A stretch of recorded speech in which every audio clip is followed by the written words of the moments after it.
पटना की एक नर्तकी थी तन्नूबाई। अब जो तन्नूबाई थी वे इतनी खूबसूरत थी, इतनी खूबसूरत थी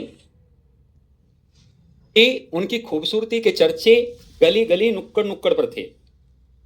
और नवाब, जमींदार इत्यादि तन्नूबाई का नृत्य देखने में और उसके नृत्य का आयोजन करवाने में हमेशा तन्नूबाई की एक नृत्य की फीस, यानी उनकी एक प्रोग्राम की फीस, कहते हजारों असरफियां होती थी उस समय। सोचो इतनी मान्यता प्राप्त तन्नूबाई। पटना चौक के आसपास कहते हैं तन्नूबाई, ये हकीकत कहानी है बेटा, 1920 के दशक की, बिल्कुल एकदम ये वास्तविक कहानी है। तो 1920 के दशक में पटना चौक के आसपास इस तरह की कई नर्तकियां रहती थी, लेकिन उन सब नर्तकियों में तन्नूबाई सबसे फेमस थी। तो मैंने बताया कि तन्नूबाई की प्रस्तुति के एक प्रेजेंटेशन या उसकी एक प्रस्तुति के हजारों सरफियां मिलती थी उसे। तन्नूबाई बहुत साधारण साधारण समारोह में नहीं जाती थी, यानी बहुत बड़ा कोई समारोह हो तो तन्नूबाई जाएगी जाने के लिए। अब पटना चौक में एक मंदिर में एक पुरोहित थे जिनका नाम था धरीक्षण तिवारी। और ये धरीक्षण तिवारी जो थे, इसमें क्या बात थी? ओ इसमें कोई बात थी बेटा? इसे इसने देखो तन्नूबाई के नाम पे इसने वो नहीं किया, धरीक्षण तिवारी। इससे बेटा तेरी रुचि पता चलती है। अब जो, अरे सुनोगे शांति से। अब जो तन्नूबाई है वो बच्चों एक बहुत बड़े प्रोग्राम में, अब जैसे तन्नूबाई इतनी विख्यात नर्तकी है, ऐसी धरीक्षण तिवारी इतने ही बड़े पंडित पुरोहित है। और कहते हैं उनका सम्मान पूरे पटना में इतना ज्यादा है कि धरीक्षण तिवारी यदि किसी को मिल जाए तो सम्मान से सर झुक जाता था। और धरीक्षण तिवारी बच्चों मांस, मछली, ये जो सब चीजें हैं भौतिकता, इनसे दूर रहते थे। तो धरीक्षण तिवारी, लेकिन अब राजा महाराजाओं से तो बच्चों पुरोहितों के भी अच्छे संबंध होते हैं। तो कहते हैं एक बार किसी नवाब या कोई बहुत बड़े जमींदार के यहाँ पे एक प्रस्तुति होनी थी तन्नूबाई की, तो धरीक्षण तिवारी को भी आमंत्रण दिया गया। अब ये जो धरीक्षण तिवारी थे ये भी नृत्य और संगीत की कला में बहुत माहिर थे, यानी ये शास्त्रीय संगीत के बहुत जानकार हुआ करते थे और नृत्य के भी। अब तन्नूबाई ने आई बच्चों, और तन्नूबाई ने वहां प्रस्तुति दी अपनी। तो तन्नूबाई की प्रस्तुति देखकर धरीक्षण तिवारी जो है वो हैरान रह गए। उन्होंने देखा, क्योंकि उन्होंने आज तक ऐसी प्रस्तुति नहीं देखी थी। जिस शास्त्रीय संगीत का उन्हें ज्ञान था और उस सामने दिख रहा है उनके, मैंने बताया ना कुशल नृत्यांगना थी। तो धरीक्षण तिवारी बहुत इस नृत्य को देखकर बहुत खुश हुए, और वे जहां भी बाद में तन्नूबाई का प्रोग्राम हो वहीं धरीक्षण तिवारी पहुंच जाए। तो पटना में ये चर्चा आम। अच्छा, धरीक्षण तिवारी विवाहित है बच्चों, धरीक्षण तिवारी का विवाह हो चुका है। ये एक असाधारण प्रेम है, ये एक असाधारण प्रेम है। तो अब तन्नूबाई आए। अच्छा, अब तन्नूबाई की भी हालत ये हो गई, यदि आगे की पंक्ति में धरीक्षण तिवारी जी नहीं दिखे तो तन्नूबाई जी गाएगी नहीं।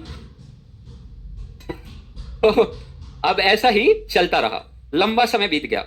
एक दिन एक प्रोग्राम में, अब ध्यान से सुनो, एक दिन एक बहुत बड़ा कार्यक्रम हो रहा था, और वहां पर अब ना तो तन्नूबाई धरीक्षण तिवारी से बात करती थी, ना धरीक्षण तिवारी तन्नूबाई से बात करते थे। बस जो भी बात होती थी वो आंखों से होती थी। तो कहते हैं एक दिन तन्नूबाई के लिए पान आए, बहुत महंगे पान। तो अब तन्नूबाई के लिए पान आए तो उसको भी बहुत सजा कर लाया जाता था। तो तन्नूबाई ने 2 पान उठाए।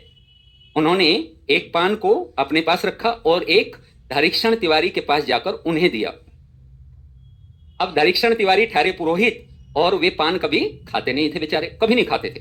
तो उन्होंने देखो, उन्होंने उस पान को लिया और इस पान को अपने एक, जो उनके पास एक रुमाल था उस पे रख लिया और अपनी जेब में अंदर रख लिया। यानी ये सम्मान, बिना कहे भी तो सम्मान होता है। कहते हैं समय बीतता गया। धरीक्षण तिवारी की कुछ समय बाद बच्चों मौत हो गई। धरीक्षण, बताओ ये कहानी सुनाने लायक है? ये धरीक्षण तिवारी के प्रेम को समझने लायक है? बताओ। धरीक्षण तिवारी की मृत्यु हो गई। और बच्चों, जब एक प्रोग्राम में धरीक्षण तिवारी तन्नूबाई को नहीं मिले, मतलब अगली पंक्ति में ऐसा तो होता ही नहीं था कि वे ना आए, तन्नूबाई गाए और वे ना आए, तो धरीक्षण तिवारी जी नहीं मिले।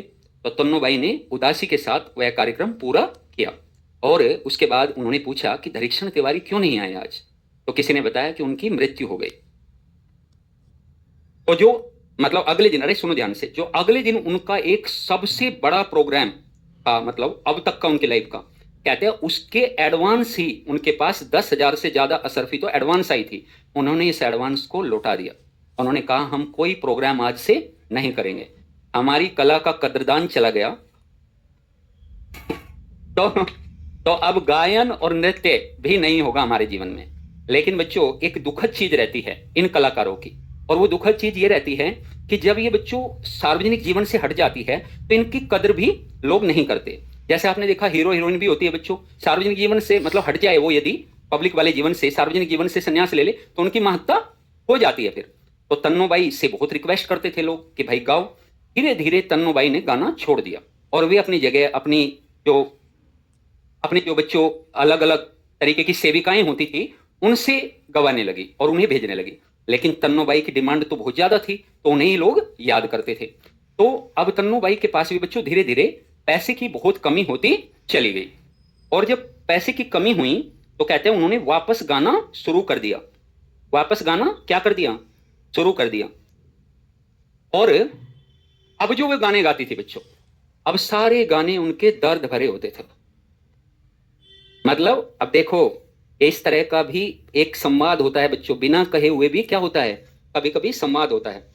और उधर हरीशचंद्र तिवारी के मरने के बाद कहते हैं उनकी पत्नी जब एक दिन उनके जो सबसे कीमती कबर्ड थी उसमें किसी सामान को खोज रही थी, तो उन्हें वही पान मिला सूखा हुआ जो कि उनके कीमती सामान में रखा हुआ था।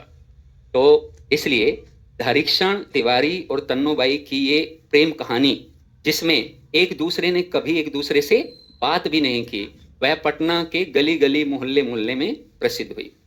ठीक है, ऐसे ऐसे भी लोग हुए हैं। तो अब यहां तो नायक और नायिका नहीं मिले, तो ये प्रेम क्या है बच्चों? ये प्रेम बहुत उच्चतम स्तर का प्रेम कह सकते हैं आप इसे, है ना? लिखो